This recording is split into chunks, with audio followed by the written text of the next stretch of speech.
Hello, welcome to our review of Fate of the Norns Ragnarok. We just finished our campaign saga after we built adventure, Eagles Saga. So, Fate of the Norns is a historical mixed with mythical Viking role-playing game. It is diceless. It uses what it calls the system, which we will talk about. But it is set during time age of Ragnarok. Gods are prepared. The PCs, former normal members of society who have put down the previous tools of trade and taken up weapons to venturing. Who did you all play as? I played a bard. Yeah, I played a bard named Runar. Yeah, a skald, aka bard. Yeah. Audun. Man. No, continue. No, I was just going to say most of it's centered around denying enemies the opportunity to act. Like that seems to be their whole bag, which is it's decent, but like you're not going to be the hero of that fight. You know, even if you're the one doing the work, you're not the hero of that fight. Yeah. So, I mean, I enjoy playing support characters, but that took some of the shine off of the class. The fact that you couldn't like get out there and be the spotlighted character when you're a performer. Speaking of Right? damage dealing, Audun, what did you play as? Yes. I played as the Ulfhednar, which is werewolf person. Yeah, basically all of my stuff was like, you want to deal damage? You're gonna deal some damage if you want to. I did like how I mean, we'll talk about it later, but like the edges of my board were howls that I would do. So that's like sort of what you work towards. And we'll talk about how character advancement works. Yeah, character advancement and stuff. And yeah, you turn into Big Wolf, you do big damage. That is better than fighting with a weapon. So I threw away my hammer that I got at the beginning of the game because my punches did more.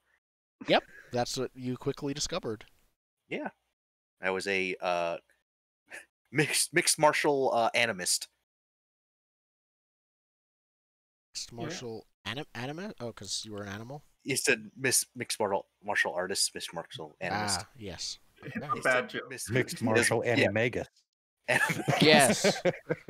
And wisdom. Yeah, I was a Gulder, which is supposed to be like a rune wizard, but it turned into I had a sword and I hit with it sometimes only if they hit me first, and also human microwave. Yes. My main power was to radiate cosmic energy at people, and then hit them back if they hit me. Walking radioactive swordsman. It was about as effective as it sounds in group encounters. You end up microwaving your friends and your enemies. Yes, we saw that. Did you not have the thing where you could pay like a minor sacrifice to not target your friends? No, I mean, that was because it's a condition? Nope. Oh, yeah, because it's a condition. Oh, yeah, that's what it was. It's not like a spell with an area tag. It gave me the condition of microwave. Of you're now of radioactive. inflicting like damage. Yeah. Yep. Asdis, who are you? I played as the Seathkona, or the Death Witch, and I played specifically the Puppet Master variety. So I was all about possession, which was either godlike in its power to control everything, or completely nerfed that isn't actually useful because they chucked it all into contingencies, and it waffled between that the entire game because it was really unclear. So you played as an anime protagonist who's either you were either useless or had godlike power. Pretty much. And character-wise, I just had fun creating as much chaos as I could. So that was good. That you created much chaos. Indigo, what did you say? I was just saying, sometimes the godlike power was not exactly wieldy, because they didn't really give you all of the tools to use all of your amazing powers a lot of the time. For the entire campaign of Possession and having Puppet Master, I never got to actually use a rune that anyone else had. It was always put into contingency, or we killed them first. Well, you're essentially tying their hands behind their back while Yeah. Well, the Bitey rest of you Dog punched them in and the face. Microwave were just destroying them. There's also the fact that Absolutely. some of your possession abilities dealt damage to and just killed them as they got Yeah. possessed. Yeah, no, you just try to get in there. You also rip their head open. It's like, next one, I guess, bring me stronger pieces. Yeah, the one entity that you were able to control, you controlled her when she got knocked unconscious. Yeah. So what happened during our campaign? What would you say? Well, We had an two. well, we unspoken saved season an 1. island. Yes, you saved an island. Definitely caused 0 collateral or Saved an property island. damage. That's Yeah, why The island itself, the land, was safe. That's from what the we did. people Yeah. on it. Yeah. We showed up to a party. We summoned a tree thing. We fought some skeletons. We It was a good left the island. Yeah. People fled were- from that island to follow us to another island that we then beat with fire giants. That's Yeah, we started way to out as put it. eco-terrorists and we ended as actual Actual terrorists. Now, still eco-terrorists because we were still using the ecosystem. Element of just fire. a That's different place's ecosystem. Muspelheim's Yeah. ecosystem. Yeah.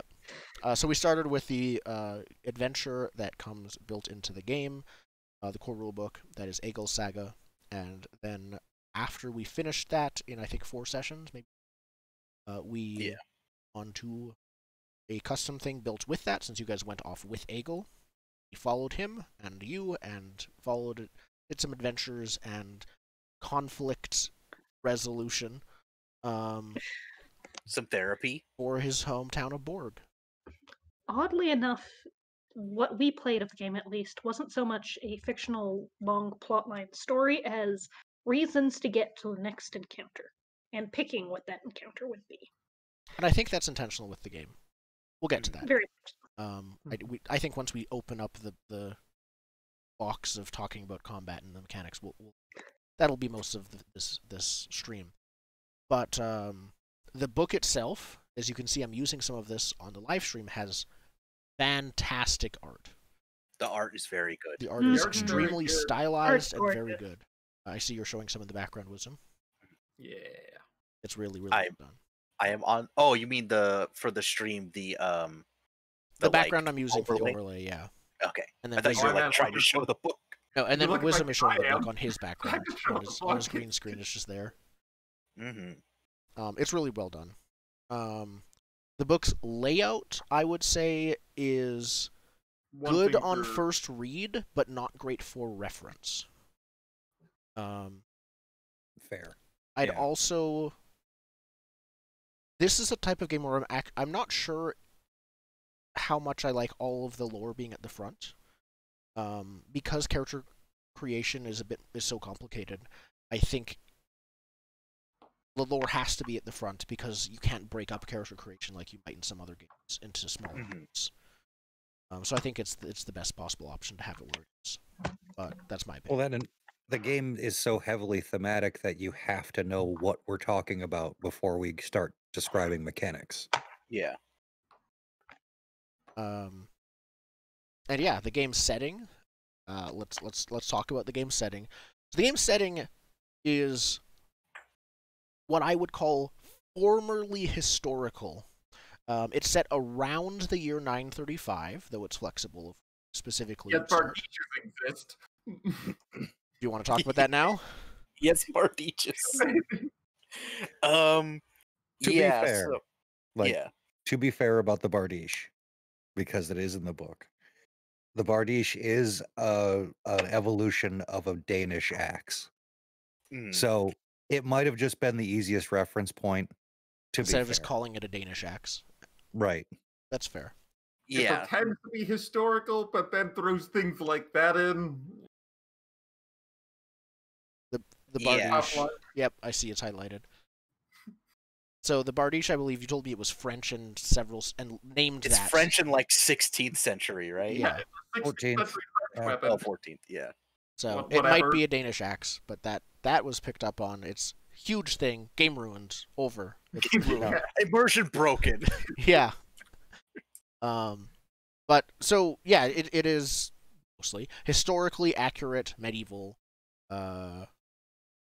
times, except then Ragnarok is actually happening. Suddenly, the sun and moon have been eaten and are gone.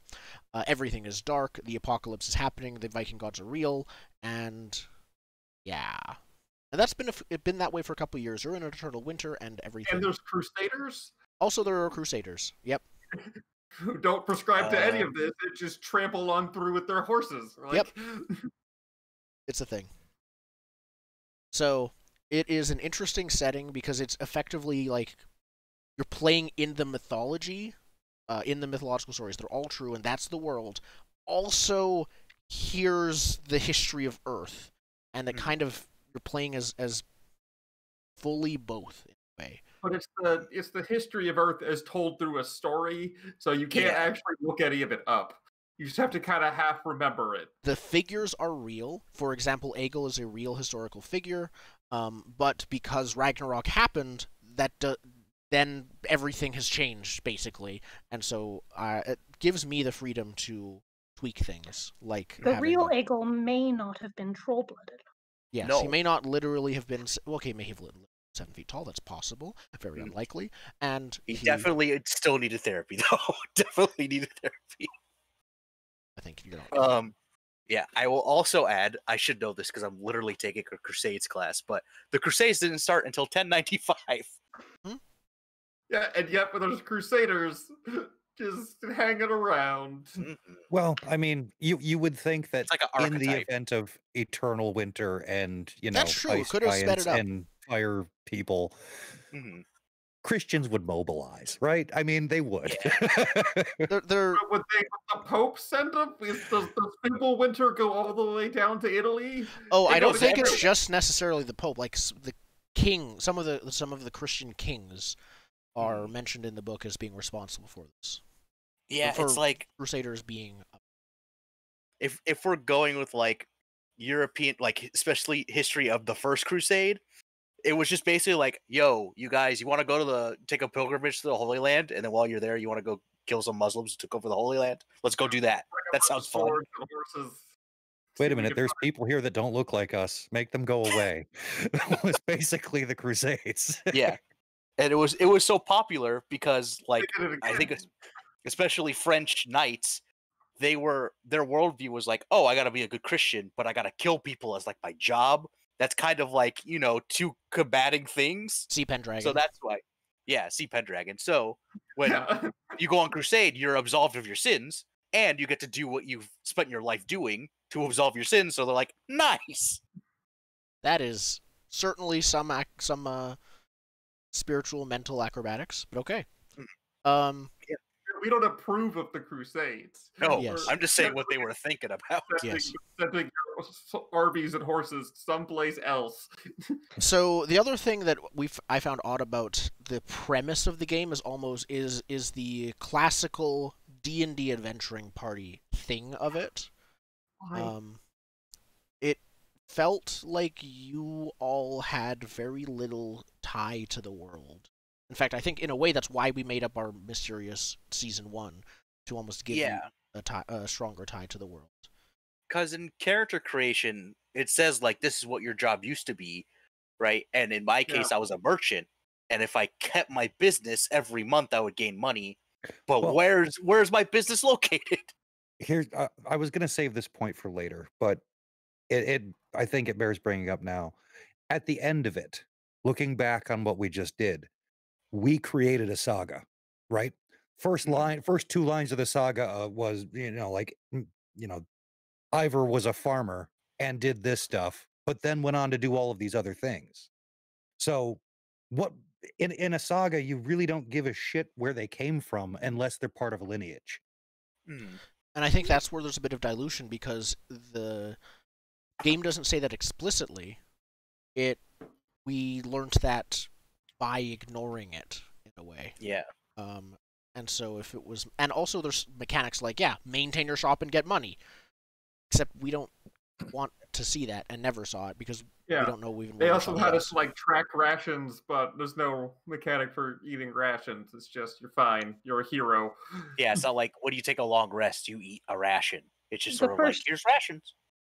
The first thing that happens in all of your equipment list is get cold weather gear, and oh no, you rolled poorly, you didn't get cold weather gear, you better go buy that. Except there's not no cold having weather it mechanics. does nothing. We'll get to the lack of non-fighting mechanics later. So one last thing that I thought, at least about the setting, is just a heads up here. I'm not a huge fan of Norse mythology. From what all I knew about it was what I saw in the book, and basically it said everyone was terrible, and that's it. It's most of human history. Yes. The fact that part of that setting then was kind of slavery, and there was a lot of inherent sexism within the setting, not the book or the table, but the setting itself, that made it a little bit irritating. For instance, the Sikona class specifically stated that all men view this as a shameful practice. And we didn't really go into playing with that, just like we ignored and had a conversation with and said we're not dealing with the slavery, because that changes the tone of the game significantly if you deal with it. Yep, I filed off the slavery parts and the flat out literally killing slaves part of the original adventure. I think one of the things that this game it's the half-hearted historical accuracy again. It's present but not talked about. It is. If they wanted, it doesn't need to be explored. Yeah, if they wanted to do a full simulationist, they could have, but they held back on doing full simulationist. But then they still didn't take that liberty to make it more of an epic story. Remove some of the more distasteful problems. Yeah, I would say it could be removed, but I guess the best way to do it would be just to add a small paragraph or a couple of paragraphs saying, hey, this is in the game. This is what's historically accurate. Remove it if you want to. That's fine. Yeah, put it in red text where this is for more simulationist view of this game. Yeah. Like, bracket it out. But because they're already not, my point is they're already not strictly holding to a 100% historical accurate simulationist approach. There's no harm in doing something like that because they're already not 100% in on being 100% accurate. So why not make those small improvements? Yes. Yeah. Okay. So that's the game setting, sort of what it's about, how the themes are, tone. The game system itself. So effectively, almost every core action is done by drawing runes from a bag. Each character has a set of runes. Well, when you create characters, you draw runes from all of the options, and then put them in your own bag. And then when your character is acting, you draw runes from the pool that is their pool, that's sort of custom built, and use them. It is, I think, really cool. I think really part cool of one of the better features of the game is this like very different system, like because we've all played enough games that are roll X number of X dice and look at the results. This is a different way of approaching randomizing your actions and having to not be 100% certain their success. And so it's still intriguing in that manner, but it feels different and it feels a lot more. You do the counting cards thing a lot more with this, which is interesting because you don't get that with dice. Like, you think, I know I have this many runes in my bag, I know I have this many colors, my chances of doing this specific thing vary based on that composition. So it's an interesting change. Yeah, it moves resource management from the action economy to what's in the bag. You know? It also created an incredibly complicated system where you could do so many things, but at the same time limited it to what had you drawn, which limited it to a manageable amount of, okay, I've drawn 3 runes, I can work with these combinations, as opposed to the very impressive deck building of everything. As is common in most role-playing games, the part of the game with by far the most depth is combat. That's what the rune system's main focus is about. The way it works is you have an initiative, which is basically a random draw of who goes first. It's entirely randomized, and then can be manipulated later. And the person who goes will play runes as actions. Those are assigned through character creation to specific powers, or they can be used for generic ones that anyone can do, or they can be used for effectively purely fictional ones, verb by verb. They can also be used to alter or amplify or change another one. You can basically play 2 runes, one to pair with another and power it up. I think that's the summary how it works. Yeah, it's a fighting game with some skills tacked on to the back end. Yeah. I both liked and disliked how whenever you got a new rune, you got so many extra things with it, but then there's so many extra things you need to remember, right? Because you get an active power, you get a passive power, and you get a skill. Each rune, is a whole 3 different things you get. Yeah. And each active power has an in-combat effect and an out-of-combat effect. That's true. Which in combat, again, I liked the limitation of you only have to deal with your hand, but out of combat, yeah, those things multiplied significantly, and especially in upkeep when now all of your passive powers matter too. Mm-hmm. It definitely was a lot. We played this game, as you can see, it's the pandemic. We are across North America, actually, all of us. We play this game digitally. We play this game on Roll20. There are some helpful videos that we used by the designers to set this game up on Roll20 and allow it to be playable. However, playable while it is just barely that, because this is a game that is very much meant to be played in person. There are like physical runes you can buy from the store, and it is difficult to switch on something like Roll20 between the various screens and tabs and things you would need to reference that on a physical table would all just be in front of you on various things. So yeah, because you had a playmat that was essential too. You had a playmat, you had your skill mats for advancement and knowing what skills you have, and then because it's a tactical combat game on top of it, so then there was a middle ground of a battle mat. So that's at least 5 cards. Correct. It is physically, like, when you take damage, you physically move runes around a board that you have. One of the things that I think was really cool about this game was there is intended to be no GM screen. So we should have been able, or from the way the text was, we should have been able to see, okay, here's how many runes the GM is dealing with on his characters as well. In a digital version, that did not work. In a physical version, we could have been looking there and saying, oh, this thing is horrifying. What do I target with my mental damage? Yes.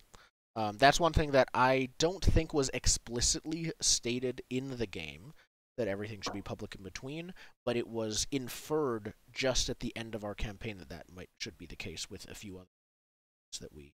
Well, it's a practicality reason, too. Each NPC has their own card as well, and it's in their own bag of runes. It's really hard to hide those away under one screen. Yeah, if there's a combat with 3 NPCs in it, you're in the kitchen with like the GM in the other room on a card table, like yelling. Like with a microphone.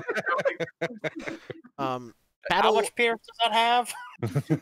Battle in this game takes place on a hex grid. Movement and positioning is important, but there are no attacks of opportunity in this game. You are a lot more free to move. What direction your character is facing matters, because some of the abilities can backstab, depending on things like that. And having your movement increased or reduced is also important. So there's a lot of things that play into movement. In the time we played the game, how important was movement itself to all of it? I mean, because I was slower than everyone else, it sucked. Okay, so important in that way. Yeah.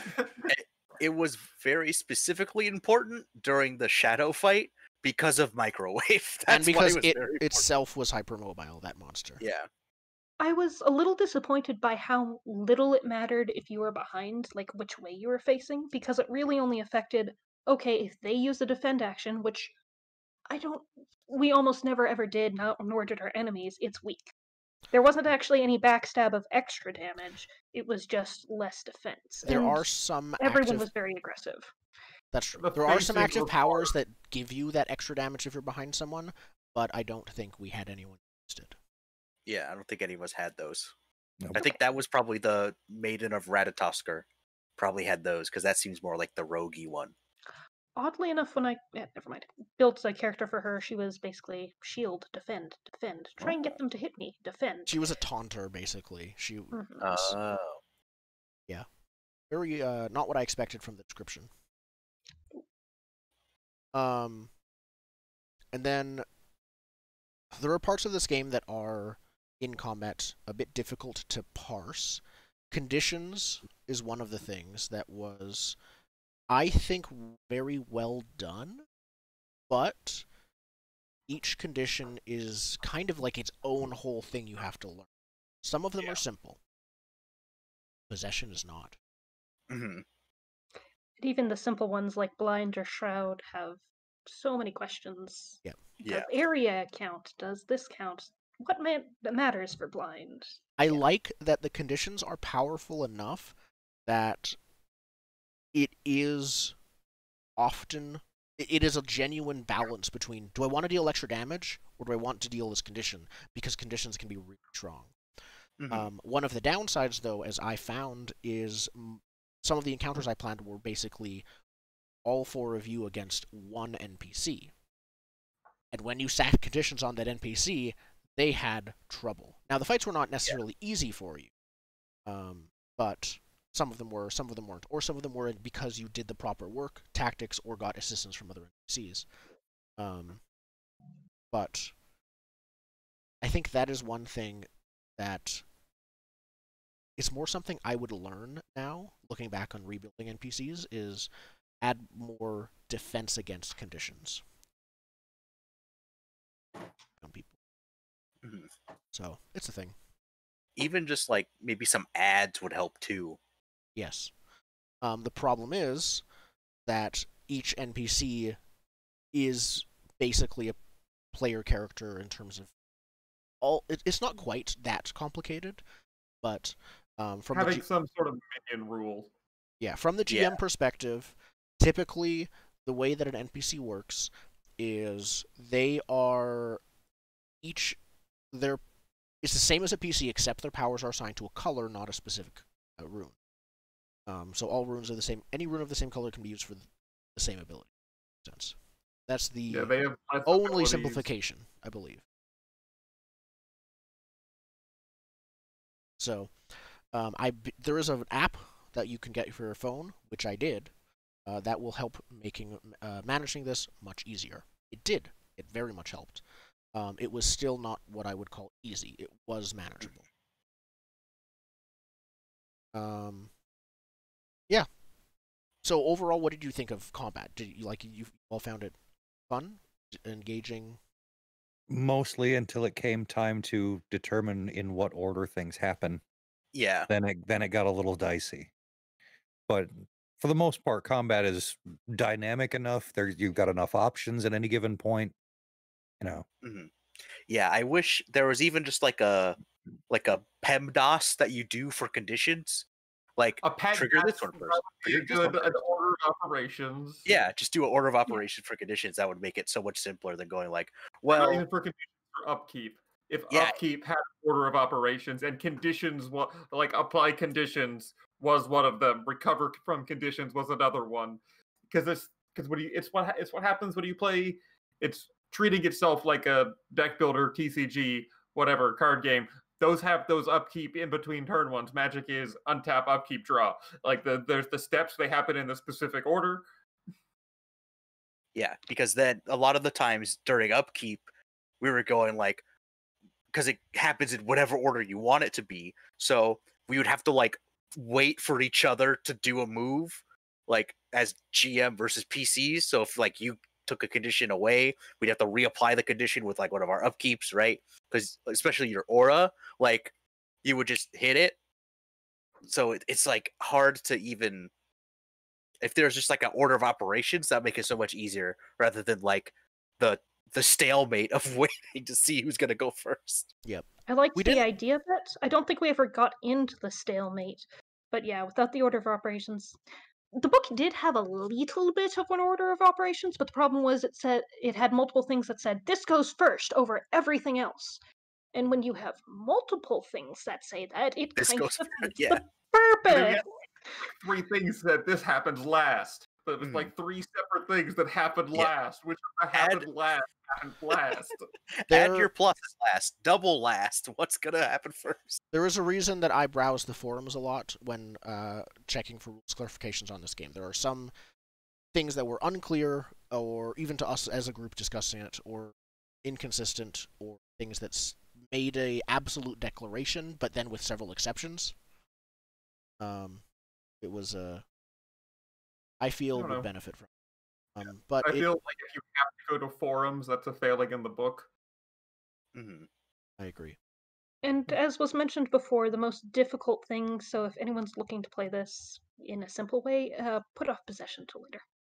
It is very complicated in the way it interacts with everything. It's very cool. It's more complicated than I'll say advanced. yeah. Yeah. So yeah, that's combat. However, the rune system isn't just used in combat. It's also used for the skill check system. During the skill check system, I will assign a difficulty, and I will assign a specific color that of the 3. Each rune, runes are divided into 3 colors. 24 total, 8 of each color. Your character will have not 8 of each color; will have an amount of each color, depending on their Or 8 of each color, because you can max it out. That's true. That's like a ridiculously max level godlike character.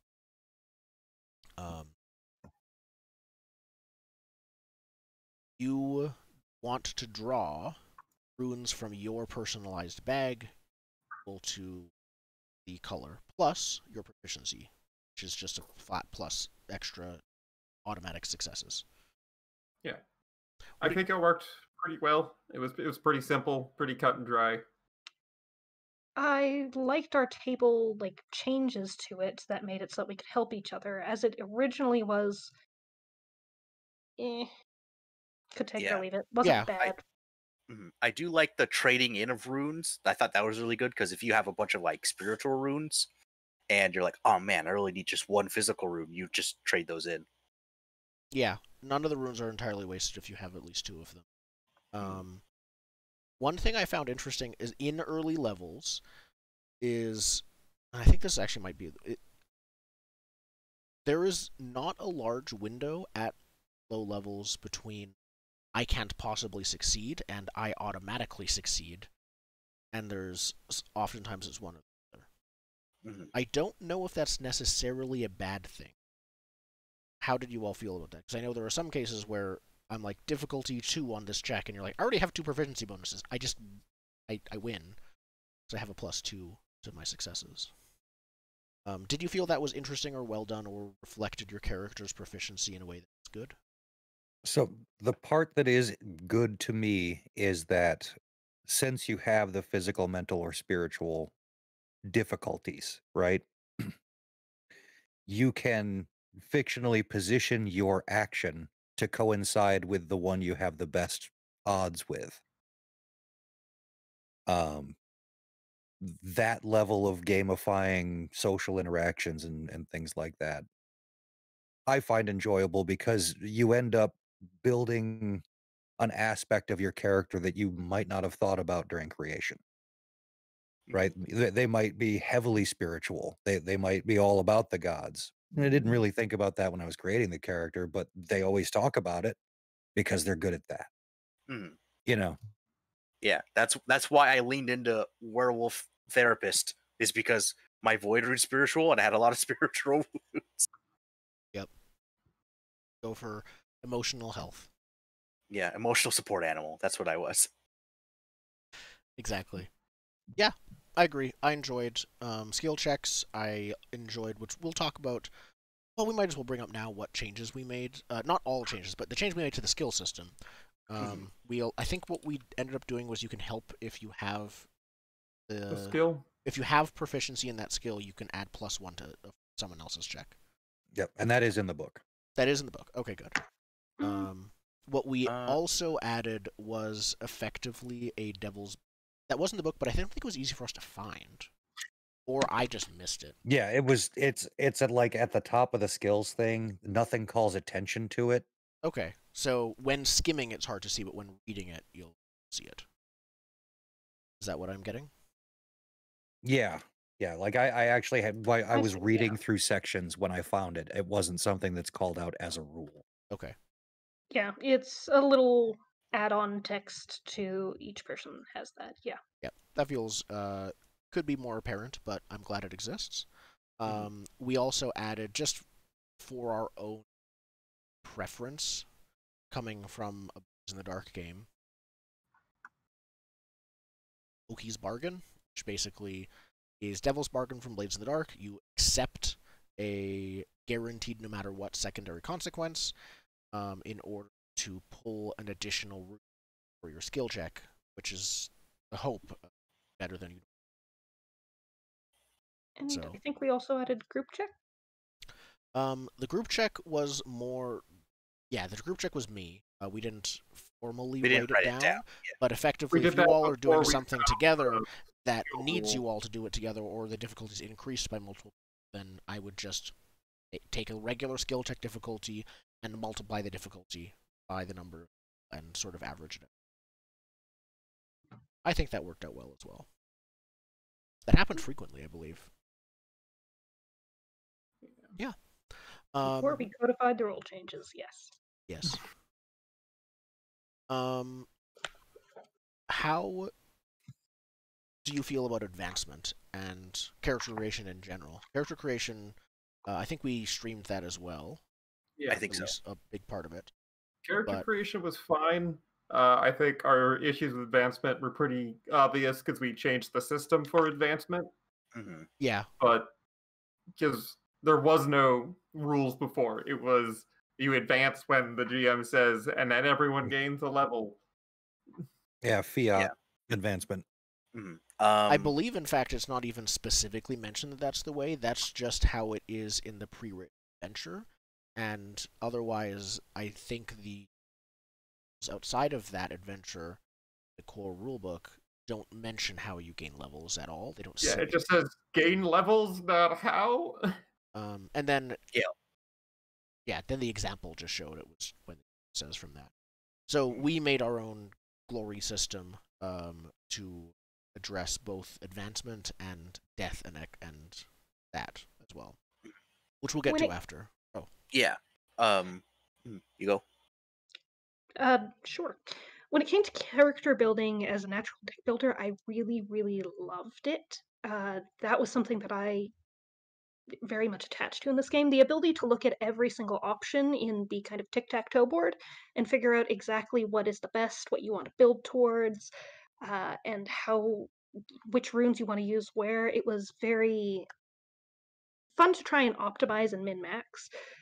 At that level, you could even decide, okay, which color of rune do I want to put on this? Because is it more likely then that I'll be able to draw that color for a proper buff? It was very, very good for those people who like to go in and properly optimize it. I did end up building a character for every class, even though I have only ever did any practice combat with 2 of them. And I think that I would have enjoyed playing all the classes except for one, and that's just a full-on preference thing. That the way they were built was not my style. Yeah. I loved the specificity and the ability to mess with this stuff. Yeah, I really like the putting runes on your board thing. I really, really love that. The only thing, I mentioned it before, is some of the backstory stuff has like mechanical things that you never really run into. But like I liked because the rune I drew for part of my backstory was I want to rid the world of some pest, and I chose trolls, and that affected how I talked to Egil when we first met him. yep, because he was part troll blood. He's part troll, but the local merchant thing was just like hey, you got a business, you could keep it and get some money, but where's the business? It would be fine if it just said like, hey, you used to be this, here's what you get from it, Yeah, the and that's it. ongoing mechanic from it seemed kind of pointless. Yeah. It would actually. This occurs to me just now. If I was to change that, it would be, depending on what your background is, get one free skill level. That's Yeah, it. it'd be great if you could do skill levels with it too. Yeah. Because then you have from your backstory, and then when you start adventuring, that's where you get your rune stuff. That'd be really good. Because I also had I used to be a farmer. I have the turnip rune. Turnip rune. I could play it, whatever. Like it's not an amazing power or whatever, but it's a shine of admission to the fact that you used to be a farmer. Yeah. or just like I used to be a farmer, so I'm good at Farming. At what skill would be good for farming? Probably Some sort of farming farming, skill. appraisal, maybe Yeah. for like learning how much Or, goods are like, worth. I used to be a guard Or in my local labor. town, so I know sense motive, right? Yeah. Yeah, something. See, I probably had the one that would have been the most useful were it not for where we found ourselves. I was a hero of renown, so I got free food and drink wherever I went, except the only places we ever went were the people that were the bad guys where I got that hero from. So, like, I was fighting and killing them. I can't really talk about that here now, can I? There's also the fact that the two places you went to was a place that was already giving free food and drink to you, and a place that was starving and had no food and drink to give you. Yeah, like, and also with the backstory thing, there's like, here's a person you know.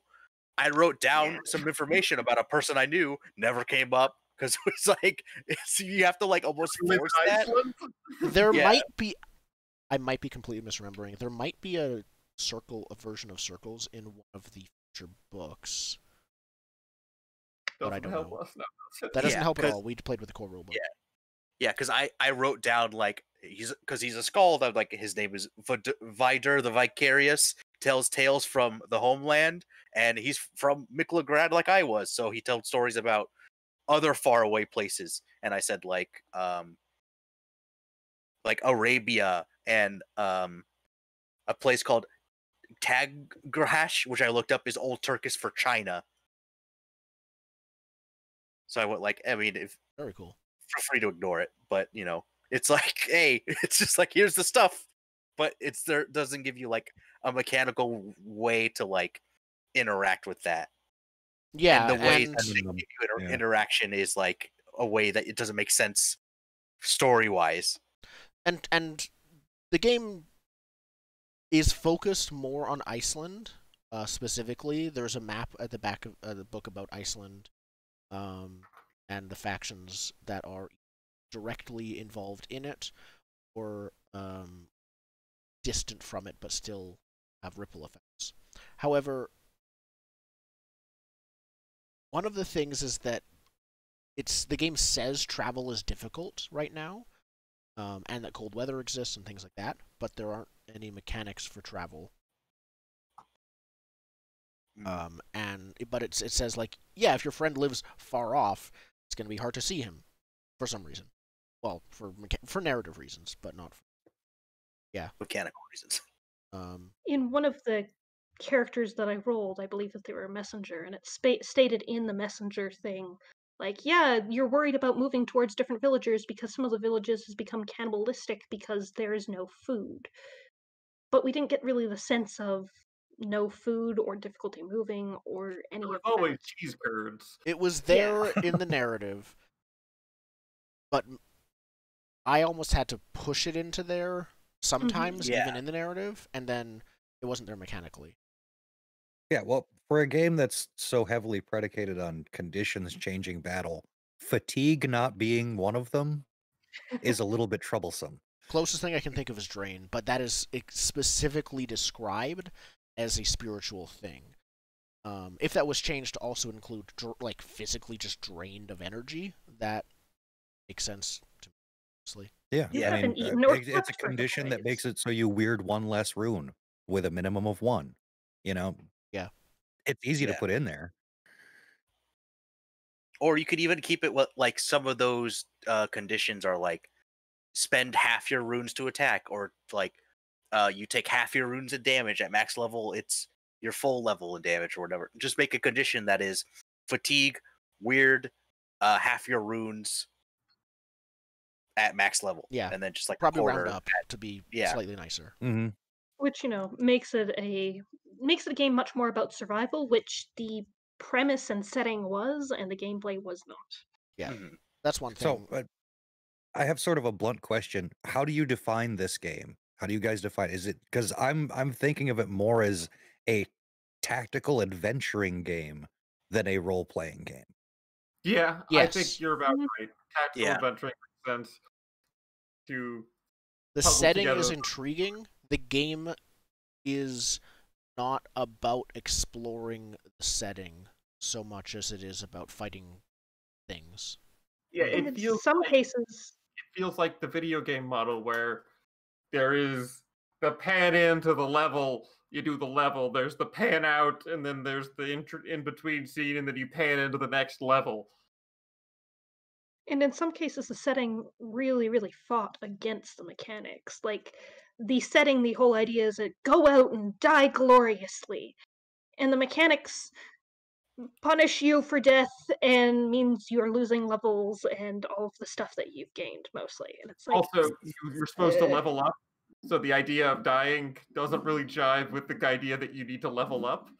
it's like, die gloriously, but also that means your narrative is shot and you're going to lose levels. Mhm. And character creation isn't quick enough to get right back in. Yeah. No. If the only way to level up was to die, that might be a way to press the dying. That's true. That would be an interesting game. I would Only way to play that level up mod. Is die. your character cannot level up. Your next character can level up if this character Your dies. next character will be better, but you cannot level up. You just build the There's like XP. specific ways you need to die, and then Or it's Oh, just like I like that. And I Like, think there's a that was- checklist, and you can only fill each type once. And I think that was the point when they had like okay, you die and you can come back as a troll-headed blooded person or Yes. as a celestial and have these buffs. But the thing is, you had to then spend levels to get it, which meant you started again as a Yeah. low-level character. And yeah. There was the difficulty of you both lost a level in general when you on your next character when your previous character died, and you had to spend levels to just unlock more potential for your character in the future. yeah. We And did because not levels took a personally while engage coming- with the death mechanic, unfortunately. Also, you guys did really well. Mm. You guys were in danger in like the first fight of the custom campaign part, and then didn't get in any fights unless you had NPC allies. I think basically. I think what would be super interesting, I'm not sure if you can do it with like the Norse flavor though, is that your level is the amount of dead characters you have. just straight up a D&D hack where your level hit of each dice is dead corpses. Dice is corpses, yeah. You have to hit like certain checklists, like this character must accomplish these things in Well, order for unlocks you to get a level. That unlocks different classes. Yeah. How you die unlocks So this is different Rogue Legacy. We're doing Rogue Legacy now. It Oh my god, it's changes a different roguelike setting. D&D game. Yes. where Okay. you're- Later, I'm let's get back to the picturing- review. But I'm just Yeah. picturing a different playboard now that has a graveyard on it. I think they actually did have a separate legacy board in here for the graveyard and the other characters that had died. We just never dealt with it because we all lived.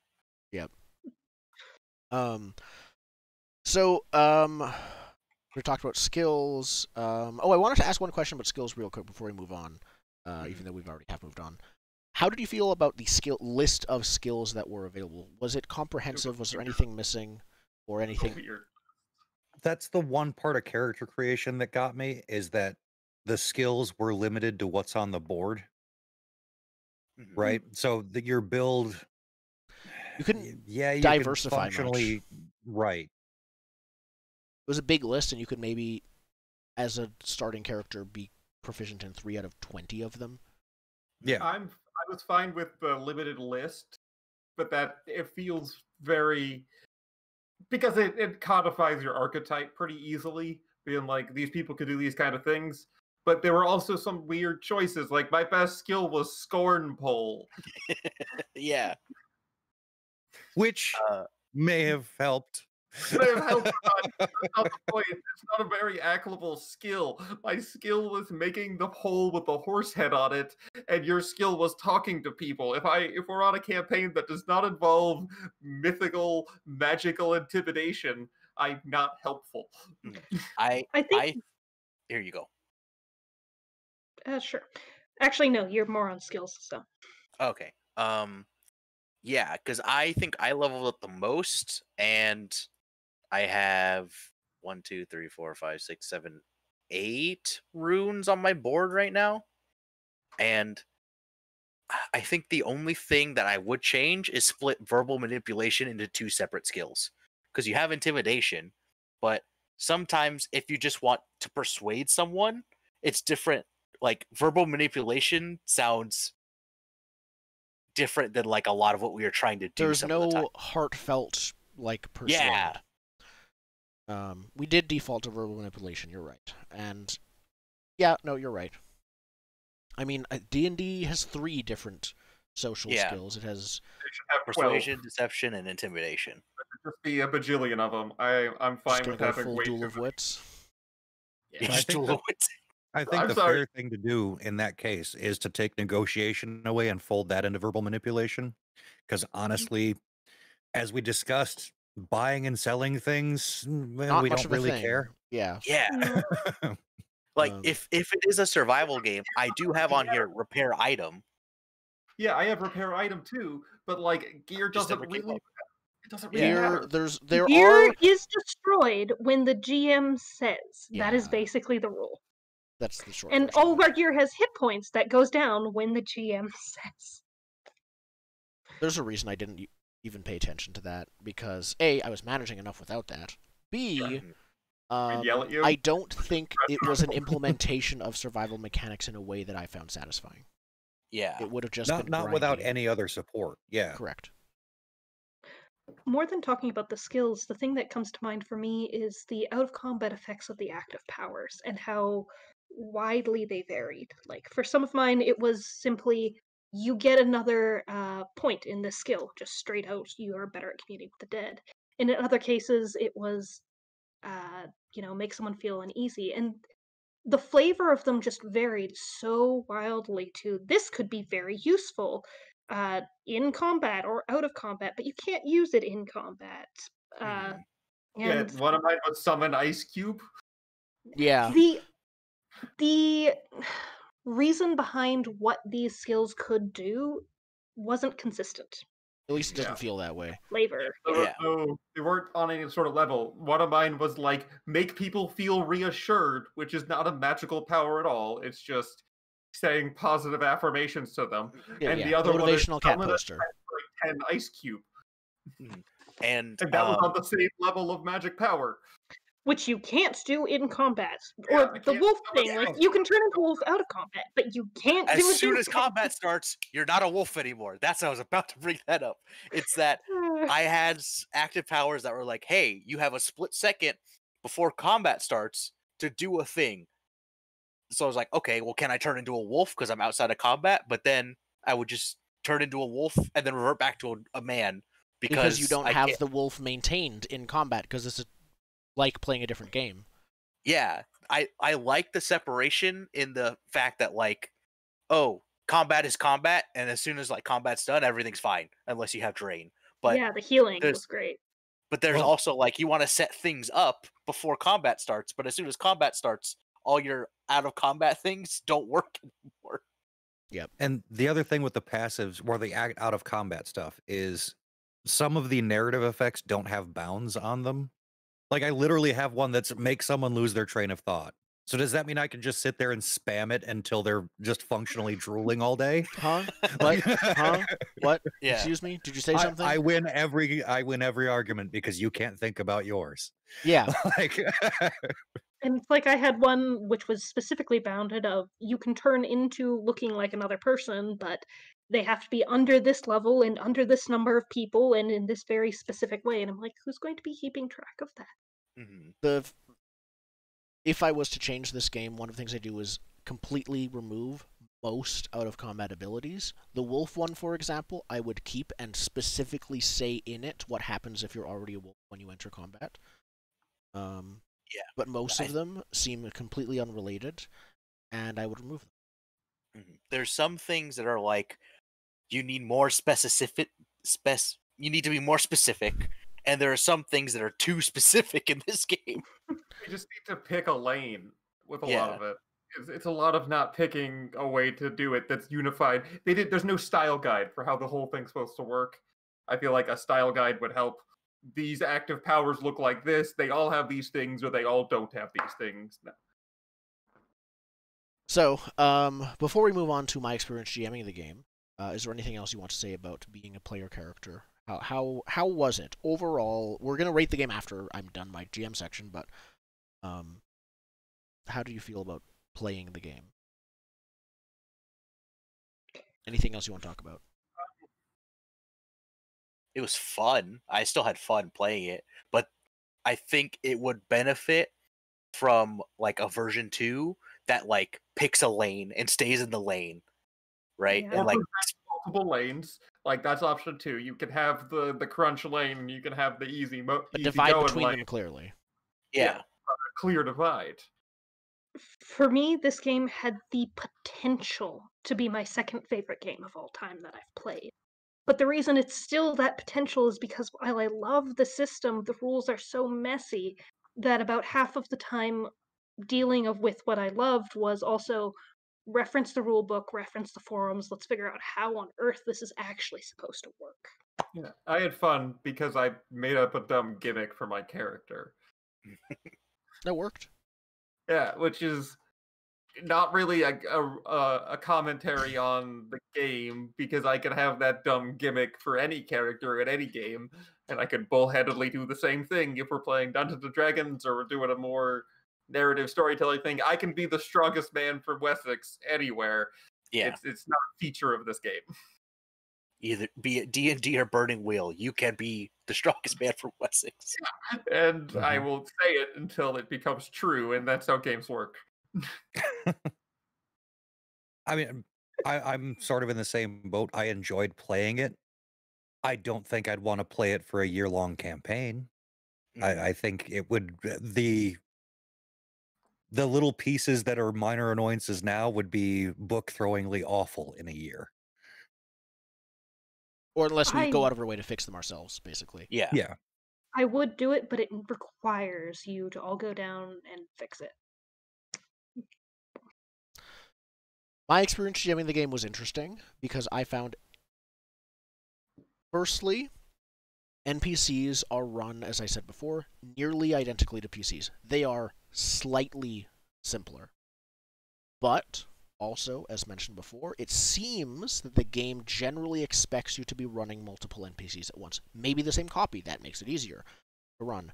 But running the game during combat is work in terms of management. Now, I, in real life, used to be an expo at a restaurant where I literally had to manage plates, organize things, make sure, okay, this is right and this is right, okay, this is here, this is...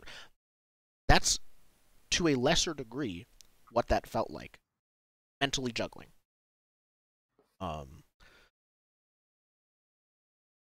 So that's, I think, I do not know how or if it could be done, but simplifying NPCs would be good. They are simpler than PCs, but I think if they were even more simple, merging active power, so I don't have to look at like 10 of them for powerful NPC, or making it so I don't have to deal with the equipment of someone who's a powerful humanoid NPC, things like that. Yeah. That's not the main thing of my experience, though.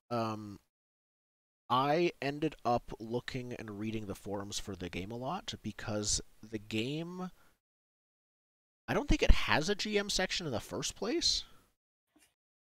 I have it open. I can check. Yeah, it has basically no GM support. Yeah, you're right. Now, a game does not need to necessarily have the whole, what even is a game master? You who have never heard of a role-playing game before. But Something would be nice here. some systems, some recommendations, or similar things like that. Even a GM reference sheet would be a lifesaver. How to do leveling. Reference sheets in general would be life-saving, in all honesty. They, I'm sure, exist, fan-made or later official. So the only thing the game made easier for you was just color coding the runes instead of getting rune specific, as That's far as the running other people. only official difference. So you were essentially running full-on PCs every And time building. an NPC came out. Yes. So if we were to do a 4-on-4, that would be ridiculous. If we ever did a 4-on-4, they would likely be the same NPC. Yeah, we 3 of the one and 2 of one of another. It'd be 4 of the same one, probably. But because an NPC each of them would likely have multiple possible active powers per color, some of them would use one version of red, some of them would use the other version of red. They could use both, but yeah, it's a thing. There's a reason that most of the NPCs were meant to be single NPC encounters, because it's... Now, could you short form it to be a much higher level single NPC representing multiple NPCs? I mean, we kind of did that with the army. I've already thought about that. If we had more time and inclination, that is what I was going to do with the army. Or similar things with the raid, was literally, here's a group of 10 people. They are one character, mechanically. That kind of stuff was exactly what I was planning to do, and you basically don't need to change anything. Other than, like, when they move, all of them move once, and that's it. Or things like that. Or just one of them moves. I'd figure out which one's better. Or half of them, if there was, like, if I was to number test that. But it would actually be quite easy to do that. That is likely what I would do. I can sense a couple difficulties, but nothing worthwhile. The other thing, and this is, I think, largely subjective, partly objective. I don't like calling my own opinions that, but I don't think the introductory sagas were well written. They basically, the way they... Actually, I did, relatively speaking, I read 2 of them. The one at the end of this core rulebook, Egil Saga. One in one of the other books. I don't remember which one. That one was not as was worse, but effectively it just says, here's a bunch of stuff that happens. Here's a bunch of NPCs. It almost throws everything at you for a setting and a miniature setting, and then it gives you a linear story, but it doesn't give you... how do I describe what's the issue with it? It doesn't give you... It gives you, like, the general story, but it doesn't give you a way to put in the PCs? No, that's not it. It gives you a list of NPCs. It doesn't structure them between, these are the ones that are important, these are the ones that kind of don't really matter. I think that's the main part of it, is the structure of how it presents these pre-written adventures is not, here's a summary of what could happen, here's major details, here's minor details, here is it. It's all about structure that I think it's lacking. It's like reading a book. That's what it felt like. More so in the other one in another book that I tried to look to inspiration. Not helpful, but I think in Egil Saga as well, I did a lot of heavy lifting. If I remember correctly, did we go a completely different way and, like, the story wasn't expecting it at all? Yes. Basically, everything was on. You followed the what the book expected you to do until you went to go talk to the spirit of the island. There's no mention of that yourself. The book expects to either arrest Aegil and bring him back and like fight him and things like that, or it expects you to help him leave or just let him leave, because apparently you can do that in the middle of a storm.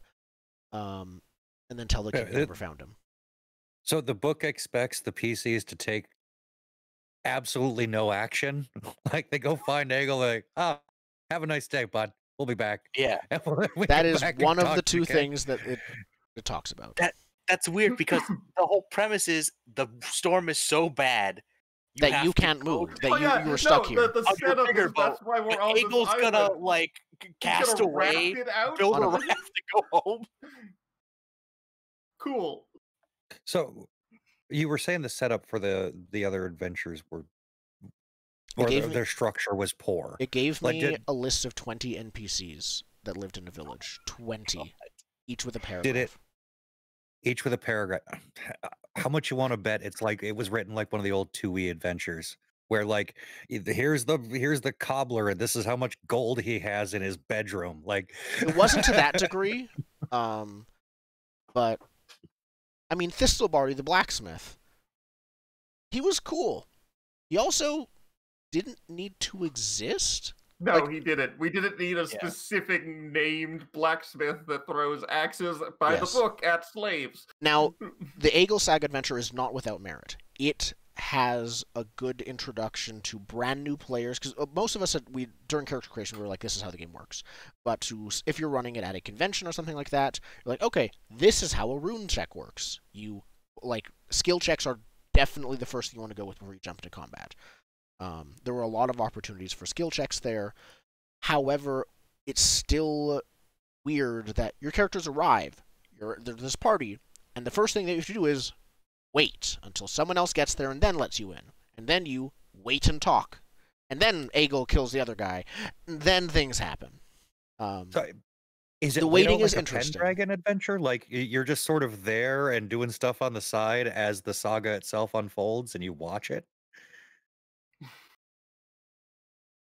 In that one, yes. I get it. It's called Aegil's Saga. It's about him and what happens to him. He's the main character, even if he just isn't shown on the screen.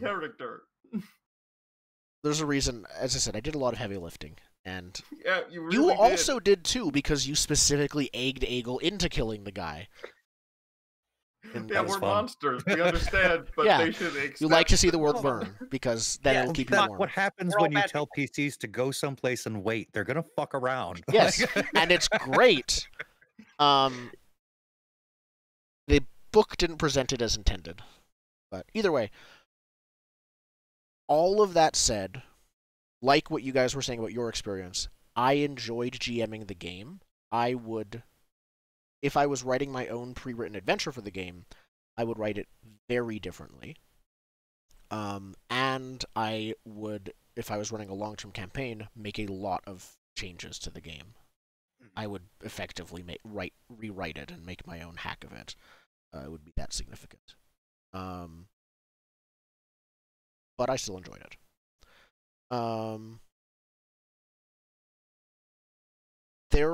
Is that needed?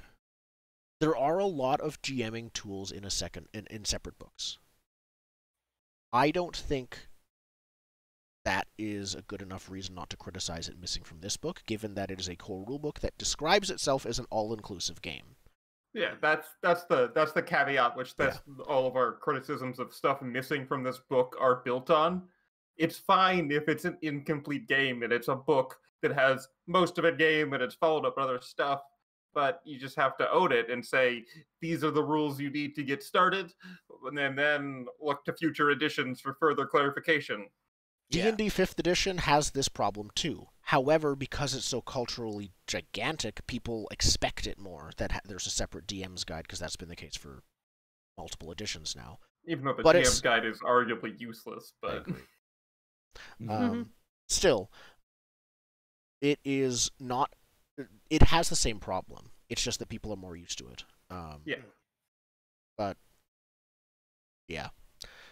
So that's sort of a business model problem then, because like we're used to the independent stuff where like, yeah, here's the book and here's one sheet of paper. Play the game. Yeah. That's everything you need. well, I can only do one run of this because I only have the 10 grand. So here's all the rules in one book. Yeah. Yeah, I feel like though, even with D&D, you could probably run it and not run into a lot of issues just running with the player's handbook, right? Oh, but that's what you have to do, because I definitely played 5th edition as soon as it came out, because I was very new to the scene. But there came was out no with- monster. There was no monster manual. There was no Dungeons Master guide. Even like, and you still wanted to run the game. You only had the player's handbook. Like, you can definitely do it. Yeah. It came out alongside Horde of the Dragon Queen as well. It was not a great adventure, but it came with a pre-written adventure. I think that released at the same time. Lost Mines of Peldelver came out at the same time. Oh, 5th Dragon edition? Queen came. yeah, Lost Mines of Pendover, yeah. It came out with Lost Mines, and then it added shortly thereafter Dragon Queen. I'm pretty sure Yeah. Dragon Queen came out before the Dungeons Master Guide, which is It a did. weird call once again from a business standpoint. If you're trying to streamline the production of books, let's get all the rules out before you put the first supplement. But whatever. I mean, we found, as you said before, No. the DMG was not as useful as we hoped. So That's a smart decision. That means you sell more copies of that adventure before you sell the Dungeon Master's Guide. Yeah. okay, so we can't ever talk about any role-playing game without talking about Dungeons and Dragons, but Yeah. what would we change about the game? We talked a bit about hacks, about like things we would change. We made a glory system, which I referenced. Yeah, before. we changed the leveling system. I don't know we if I would made a keep leveling that. system. No, Yeah, it was I a wouldn't know if band-aid. I would. Yeah. I don't know if I would keep the specific glory system we used, but a definite change would be a system for advancement. Just any Yeah, system and- at all. One of them, please. Not this. You level Not up just- when we say so. And Yeah. something that feeds into the conceits of the game. Yes, Right? if we Because want- there should be a thematic reward structure within the game. If death is meant to be regular, honestly building it to advancement is like we accidentally stumbled upon the sort of your dead characters equals your level or something like that. That is great. Which would be a great hack for dungeon crawls. Oh, yeah. So But then you also have to simplify character creation because Mhm. you don't want to be sitting there for like an hour making a new character. we don't. Maybe simplifying character creation might not be necessary. Making a way to speed up character creation, like a way to just automatically, randomly decide what your next active power pick is, or things like that, based I- on the available choices. Would say you can do that. I did character creation with a friend. She randomly picked everything and it went together fine and very, very, very quickly. It's more a matter of optimal character creation takes a while. If all choices are optimal, then I feel like it's fine. To be fair, actually, you don't want to build an optimal character because then you'll die less and level up less. True. You want to be flawed. Yeah. Yeah. Flawed beyond You belief. almost Dump want that to just, on. Let's go. yeah, you almost 1 just HP, let's like- do it. like when you draw a rune, you also roll a d4, and that's the direction you go on the board. If it's back the way you came, roll again. Something like that. that would be just entertaining, and also, yeah, if there was a reward from death for your future characters, that'd be interesting. There is, but it backfires with the penalty. The penalty's too big. Yeah. Oaths were also kind of a band-aid, I think. That was I kind of flubbed mine. They were hard to get rid of. Yeah. I kind of flubbed it. I had to take a XP hit to get rid of it, or I couldn't really gain XP with it because of story reasons. So it's kind of a flub. Yep. Band-Aid kind of sort of didn't work in this case, but eh. It was more Yeah. something about we talked in between after the pre-built adventure finished. I had 3 general tones for how I wanted the game to go because it kind of has all 3. That's one thing. Actually, another thing with the game is there's no guidance for what the player characters are meant to do. Like, it's just, here's the world, your player characters are in it. Oh, yeah, Doesn't 'cause there's say no, what they're doing, why they're in it, what they're Yeah, seeking. because There's no call to action. Reward, there's no reward structure, so there's no incentivizing to, not that it needs a specific reward tracker incentive, but it needs something as a compass. It didn't have a compass. Like, Yeah. you can do it without incentivizing players to do specific actions, but you can at least structure the game so it points you in any amount of direction, or at least gives you a list of, like, these are possible kinds of adventures. Yeah. This kind of adventure needs this thing. There's many tools to do it. It just didn't have one. So and in between things, we talked about it, and I effectively managed to filter everything in the book down to 3 broad categories and directions our campaign could go on. One, where did I write it down? Here we go. I named one changing fate, and one is actually more about supernaturally focused. One is about working under the gods and to try and change the fate of Ragnarok. That's very high world-changing stuff. One is about surviving and escaping everything that's happening and maybe finding a safe place to live this out. And then one is descending into blood and madness and just revenge apocalypse and just basically painting your face with the blood of your enemies.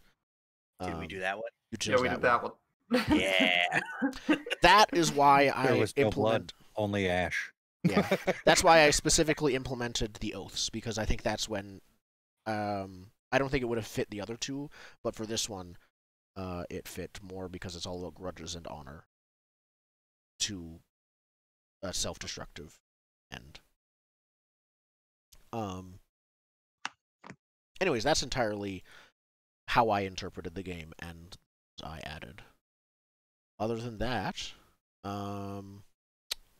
right. Did we talk extensively about how difficult it was to play this game on Roll20? No, I think we mentioned it. It was a We mentioned it. series of macros and flipping between Well, sheets. so- It was a whole thing. Just to put it out there, you have to be a pro user in order to play it on Roll20. Yes. You need the API. You probably can't play it on any other virtual tabletop unless it's a full-on physics simulator like Tabletop Simulator. Mm-hmm. Tabletop Simulator is probably what I'd recommend over Roll20, looking back. Things would be slower, but the game was so Yeah, it would be a lot more flipping through the book.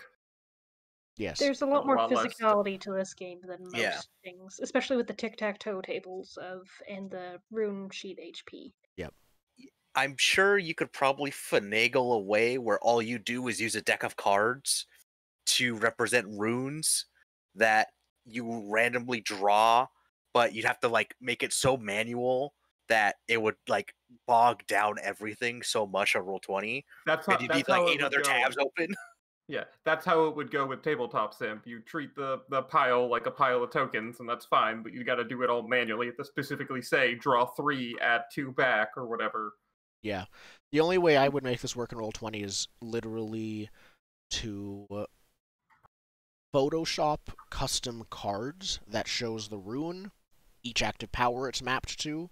Yeah, out of combat power wouldn't matter in this case, but also I'd have to write down the skill it's mapped to, because in combat your skill checks matter what rune you use. It wouldn't actually take that long, but it's a whole thing. Yeah, it'd be a whole thing. That would probably be the biggest, most helpful thing about the game, because what I found most difficult was, okay, I've drawn a rune. Now let's map that rune to, okay, what's the name of the rune?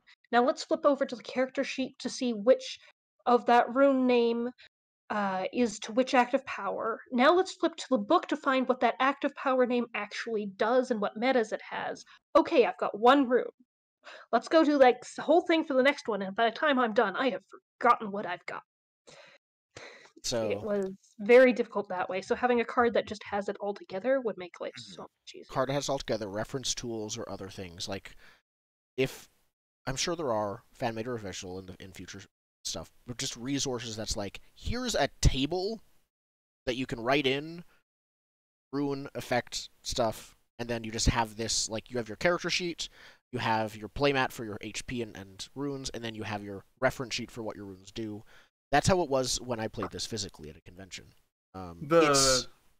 I still prefer the card, I think, because then you don't Yeah. have to have two separate things. I But think the easiest Roll20 way to do it, honestly, would be to have each player sit in front of their computer with their own rune board and their pile of runes. just have a camera and- facing it. And they, well, yeah, if you want to, if player honesty is really an issue you're having with your games, Fair. then yes, but optionally, and then use the Roll20 character sheet in Battle Map would be the easiest way to do this virtually, but that's still needing to have a physical element in front of you. Mhm. Even with that, the game was enjoyable. But yeah, there's a lot of work that it needs, both in general and additionally to play it digitally. Yeah. Yeah, so Um, take everything we just said and look through that lens at all the stuff we said before, because we were dealing with that issue on top of Difficult to reference, dealing which with- made some things more. It Yeah. made some things Hard worse to than they reference the were. rule book that we had to reference a lot. Yeah. But in the end, still enjoyable. Mhm. Yes. Yeah. I think we're ready to come to our conclusion. Yeah. Yeah. What does the game set out to do? I copy and pasted the text at the beginning of the game. So That's what it says it sets out to do. I don't necessarily believe it, but Yeah. that's what it says. True. Fate of the Norns Ragnarok core rulebook is an all-inclusive game that will allow you to create a customized character who will embark on an epic saga. You will partake in a visceral and tactical combat system that rewards team play and good strategy. Using the innovative runic game system, you will spin the tale of heroes and epic feats in a hostile world. That's what it says it's about. Okay, I want to cherry pick team play out of that. When during combat was there any cooperation between us other than saying you go first and I'll go second because that would work better? That's a type of team play, but Yeah. There's Think- two instances that come to mind for me, at least. My core One- power was hurt everyone around me. Having to deal with the microwave is it's What team am I on? Well, it's saying like, okay, you need to move because if you microwave right now, you're gonna kill me. So move first with your like upkeep move, and then pulse your microwave. Right, like that was the team play. The second one was conditions are team play. yeah, Area. conditions and trying to get rid of the angel's rage. I was going to attack Wisdom, who had cleansing block, but she had 2 rage instead of 1 rage, so that ended up not happening. See, I hear think- the words team play and I'm like, so to me, if I was just reading that and I knew something about a rune system, I'd be like, oh, cool. So I can take my runes and throw them on someone else's board, right? That would be You can't do that. fun, but you're right. Closest thing I had is during the convention game I played a character who could debuff an enemy so they would take more damage per attack. So I would debuff the enemy and I like double amplified it or something. And then my allies hit it and it died in 1 round. The like boss fight of the adventure. I think that a lot of the abilities have the potential for team play, but there's so much work put into trying to figure out what you're doing by yourself that you need a level of proficiency to understand the game before you can really work in with what that team play optimally would look It's like. That's a absolutely completely It's not fair something that's assessment. easy. It's absolutely a game that needs mastery, and as we said, there's a lot of roadblocks to us wanting to master it. They are not insurmountable roadblocks, but they are there. Yeah. So, is the game good at what it sets out to do? Is what we already started discussing. I mean, it gets like a C. It promises a bit too much more than it can deliver. Yeah. Combat, Eh. yes. Spin the tale of heroes and epic adventure, you're not really giving us the tools for that. Yeah. What does that mean? All Part of inclusive an epic game. adventure is a journey, and there are no journey rules.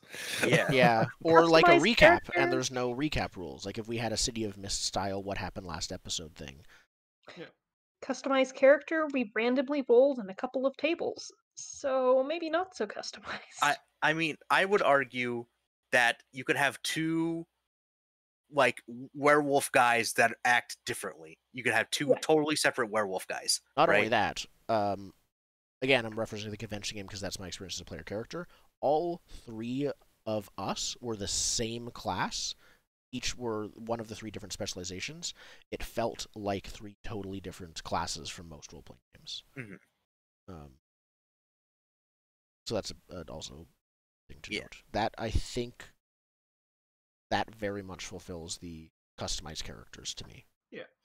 Customized characters, sure. The character creation was a fun tic-tac-toe board. It's not all-inclusive. I think we've pounded on that enough. Yeah, It doesn't reward anything, so that's that's out. true. It rewards you with not dying, but it also wants you to die, or says it does. Yeah, there is no reward, so you are not rewarded for team play and good strategy. You can use it, but at your own folly. Yeah. So really all we've got left is visceral and tactical, both of Yep. which Yeah. are true because Yeah. at a table you would be touching things and moving things around. There was a lot of tactics that took play. Yep. We had Yeah. to think a lot about our moves. Yep. Yeah. And also, you're not heroes. You're all horrible monsters. Yeah, Yeah, we're we're all all terrible. Yeah. That's this group. Everyone. I know. We're bad people. I think we're good people that let our bad sides out in role-playing games. I specifically don't though. Most of the characters are no, don't do the bad thing. For some reason I'm always the Boy Scout. I would play Torchbearer in this setting though. Oh, I would definitely play in this setting. I would beat up Fenrir a bunch. Give me more tools to beat up Fenrir. It would have to Do be it. Torchbearer though, because there's no sun, so you need torches. Therefore, it's that game. Fair. Everything's one big dungeon. Would we play it again? I would cut it up for parts and build something new. For an evening, maybe. Mhm. Like as a board game, I would play this again. Like with a fight. Like we're gonna fight Yeah. this thing. My answer is yes, with some caveats. Like, if it was physical or at a con, I would be at that table. I would play it again with friends, provided we had sat down and specified and figured out all of those rule mix-ups. But without putting in that significant amount of work first, Yeah, it's yes, no. I would agree. Without putting any extra work in, I would not play it again unless it was like a one shot, right? It would take probably like a version 2 where they fix a lot of the problems for me to want to play it for longer than a one shot. I think I'm the Mhm. same both for And I for playing it. I'd understand- give it another shot playing it because it's been so long since I played it. Yeah. Yeah. We're also a weird anomaly. I've noticed this as of late in the role-playing game community, in that we play the games by the rules because we like doing these videos at the end where we talk about did it do what it says it does. Most people don't play by the rules, so these problems aren't a problem for them, but they are specifically for us because we try to play them by the rules. And say how wrong they are. Yeah, Yeah, but we just make stop a butting your full-hearted- head against this glass. But it shouldn't be there. It should be different. Then stop hitting your head against it. No, we It we says still- go through the glass. I'm trying to go through the glass. Yeah, we try to play it by the rules, so these things bug us a lot more. Yeah, that's true. You're right. I think I'm the same. As I said, I would try playing it again because it's been so long since I've been a PC. But for GMing, I wouldn't do it without putting in a lot of work to just change how NPCs work fundamentally to be easier for me. From what you said, I don't think I ever want to run this game. Yeah, I don't. That's too much work. That's not going to be fun. I have been in Expo, and if it makes you feel like you are doing Expo, I don't want to run it. It's a Yeah, it's- I've done that job too. Yeah, as soon as you said that, I was like, Jesus, 8 weeks you did that? My God. And you weren't even There were paid? 3 battles. It was only during battles did it have to be the case. While outside of Yeah, battles, but- it was mostly just saying things. It was like Yeah. Powered by the Apocalypse stuff mostly. Yep. Who would we recommend it to? I wouldn't. War gamers that don't give a shit about the rules. Wait, what did you say? War gamers? Yeah, war gamers that don't give a shit about the rules. That's like 4 people on the planet because a war gamer is like, no, section 4, third line, that rule. Like, You need to be willing to put in the work to make it work for you. If you like, there's a friend that Jordan and I have who really likes customizing characters and making specialist characters. They would like that part of the game and hate the game because it's not clear about lots of rules. Yeah. So, yeah. I would say for someone who knows this game would be good for someone who knows just a little bit about Norse mythology A little and bit. just a little bit about history, but not A little bit. enough to get mad at the inconsistencies. Yeah, And if you this- know what century a Bardiche is from, do not play this game. And also, this person also would like tactical, like, war games, right? Because the Actually, tactical part's really, really good. I like the combat stuff. Yeah. It's just everything else. I'll Those revise people my who answer like in that light. That's that. OSR wargamers. People that aren't afraid to be like, okay, there's no rule. Well, here's a rule. Yeah. Or the Yeah. rule doesn't make sense. Okay, here's the new rule. the game, as I've mentioned a couple times, is also good for those who really like to get into the fiddly details of character creation. At min-maxing, it works. Yep. Mhm. And ultimately, what would we rate it? Is I have this a great rating scale already. okay? Perfect. What is it? 3 out of 5 scorn polls. I Excellent. was gonna go for just the horse's head, Just the horse's head. not the rest of the scorn pull. It's just the horse head. I'll say as well 3 out of 5 scorn poles, but mine are made with fish heads and not. Ah. They're little Three too lesser big scorn scorn polls. 45 out of 100 burning ships. All right. 7 out of 10 with a potential for 9. And a partridge in a pear tree. 7 out of 10 with the potential for 9 out of 10, right? Yeah. Okay. And that is Fate of the Norns Ragnarok. Everyone rated, right? I didn't miss anyone? Yeah. Okay. Yeah. Cool.